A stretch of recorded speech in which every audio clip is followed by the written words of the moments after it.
In this video, I'm going to give you 10 complex tips that you've never heard before and will definitely help you become a much better player here in Fortnite Season 8 competitive. Let's begin. So this first tip I'm about to give out is hands down the most overpowered tip I will ever give out here on this channel. But the sad thing is only half the people who are watching this video are actually going to take this information and use it. That's the most important thing with these videos. You need to actually use the information I give you. Most people won't. They watch the video, they think that they've, leveled up their skills, and then they just go on like they normally were. This is something that you should definitely implement into your tournament strategy. Very simple. You play 3 games of your tournament, you take a 10-minute break away from your screen. Don't go into creative, don't do anything. Literally sit on your bed, close your eyes, hands behind the head like that, flake out, and just think of where you went wrong or what you're going to do when you sit back down in this chair. If those first 3 games went terrible, you need to be focusing on, oh, I died off spawn 3 times in a row, I'm 10 minutes into the tournament, I've played 3 games, I'm doing shit. Focus on that for a minute, but then for the second half of those 10 minutes, be like, I'm going to sit back in that chair and I'm going to absolutely pop off. I'm going to go ham. I'm going to play insane, and just amp your mind up, because you will start playing the way you think. And you've probably noticed this before. You play better if you've watched pro players. Do you ever notice that? I've noticed that if I go and watch Mr. Savage for an hour straight and then come on and play Fortnite, I start kind of playing like Mr. Savage. I've noticed that before, where you just kind of play really good depending on who you watched beforehand. That is something you can do, and that's just you subconsciously taking the good things from Mr. Savage and implementing them into your own game. And it's something you should do with this strategy. 3 games on, then take a 10-minute break. 3 games on, 10-minute break. And even if you're playing really well, continue to do this. I don't think I need to talk much about it. It's very, very good though. You'll notice the benefits straight away. Let's move on to tip 2. So tip 2 is by far another one of the most overpowered tips I will ever give out on the channel. And it's very, very simple. You literally just need to set a goal of how many points you want to get by the end of the tournament. That's it. Let's say, for example, a cash cup game, you decide I want to have 100 points by the end of the tournament. 100 points seems doable. Maybe that's easy for some people, but I'm just using it for an example. You got to focus on that 100 points. So by the end of the tournament, you have actually won. And you will win at the tournament if you've gotten 100 points, because you're not playing the tournament to get earnings. You're playing the tournament for those 100 points. But maybe those 100 points are within the threshold of earnings. So technically, you're playing for earnings, but you're focused on the 100 points. So it's just a mindset shift. It's a perceptive shift. It means you're focusing on something else and you're looking at it from a different angle. And it definitely impacts how you will play in the tournament. For example, if you're focused on 100 points by the end of the tournament and you divide it by 10, because there's going to be 10 games in your tournament, you've now just realized, if I get 10 points every single game for the whole tournament, I would have gotten 100 points. And that's all you need to do. It's very easy to just break down something so big. Like, it's so hard to qualify and get earnings in these big tournaments. But if you kind of break it down to a game by game kind of deadline, like, I need 10 points, I need 20 points by the end of this game, you need to understand that it will make your whole tournament experience so much better.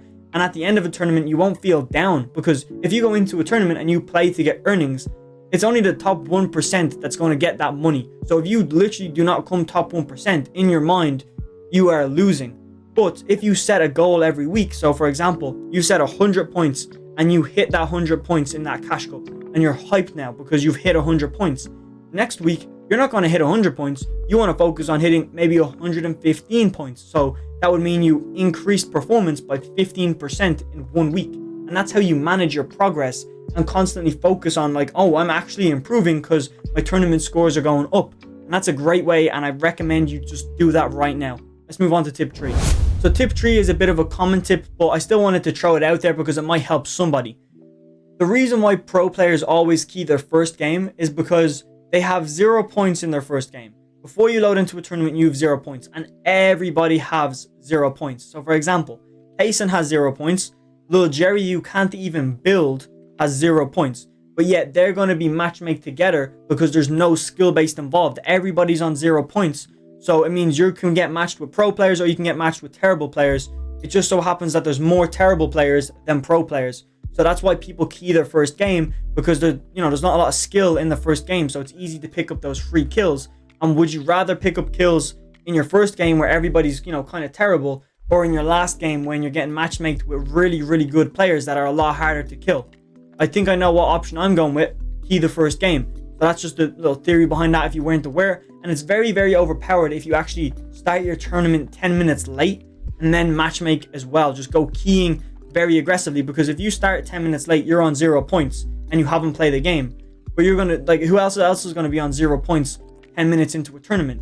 Nobody. So you're still gonna get matched with those very low tier players, and then you can have like a good acceleration from that. You can pick up maybe 20 kills in your first game because you're being matchmaked against terrible players, but then you're going to be boosted right back up to being matchmaked with some decent players like that. So hopefully that helps you out. Let's move on to the next tip. So tip 4 is very important when it comes to preparing for a tournament here in Fortnite.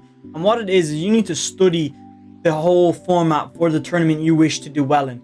You need to understand, for example, if it's a cash cup, that if you come top 15 with 4 kills and you do that every single game, that's okay. That's enough for you to qualify. You need to understand and manipulate the point system in a way that it suits your playstyle.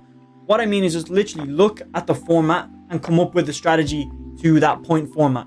Very simple, so I don't need to spend a lot of time on it. I'm just telling you should definitely be doing that if you're not, because it's going to drastically increase how much points you get in a tournament, because there's no point in hopping into a tournament and just playing it towards the end, because you don't know if it's like 15 points per kill. Imagine if it was a tournament with 15 points per kill and it's 2 games in and you're like, oh shit, we should be killing this whole time. That's why everyone's so aggressive and dying off and we're getting placement. But really the people getting kills are doing a lot better than you, and your whole tournament's scuffed because you didn't prepare or study the format. Next tip. So with tip 5, I'm going to be talking about Storm Surge. A lot of pro players seem to think that you have to get Storm Surge off spawn when this is not the case. You can get Storm Surge tags in 4th zone, and I'm going to explain how you do this and why you should be doing this. The reason why, first of all, is the fact that if you take a 50-50 off spawn, the chances of you dying are a lot more higher, because you might not have good loot and you might not have good shield, you might not have good mats. Endgame though, in 4th zone, this is before you've gotten scuffed. More than likely you are not scuffed at this point. You haven't been beamed. Nothing has happened. Especially if you rotate early. That's what this really comes down to. If you rotate early from 3rd zone into 4th zone, you get a good position on high ground and then you proceed to box up. You've rotated early, which means people are still going to be rotating in after you. So you can box up and you can beam down at everybody else rotating in. And if you don't believe me that this does work, have you ever seen me in a tournament where I haven't had my Storm Surge tags? Just think about it. If you've watched my live streams before and I'm playing a tournament, I've never really had to deal with Storm Surge tags. Like literally never. You've never seen me have Storm Surge like below Storm Surge. I'm always above it by like 300 or 400. And that's because doing like AOR fights with 3 or 4 teams at the same time is much more easier than fighting a team off spawn, because you're not trying to kill people when you go for Storm Surge tags. All you want to do is open an edit, see Jerry rotating down the hill and just boom, boom, boom, hit him 4 times with your AOR and then box up. You've done 100 damage to him. Find somebody else that's also rotating in late, hit him maybe once or twice, then his teammate once or twice, and you do that a few times. All of a sudden you've got 500-600 Storm Surge tags and you're chilling, and you've not even killed anybody. Now obviously getting kills gives you more points, but that's risky. That's risky business, especially in a tournament that's so placement heavy. But with that said, okay boys, real quickly I want to apologize for the thumbnail of this video. It did say I had 10 competitive tips, but I could not think of any more than what I have right now. So I'm sorry for clickbaiting you boys. The thumbnail was made like 2 weeks ago before the season even dropped, and I just took so long to actually make a video with this topic. So again, I'm sorry for kind of clickbaiting you guys. It wasn't my intention. But if you do want another version of this video or more kind of tips, just comment part 2 down below in the comments and I have you boys, okay? I'm sorry. GG's.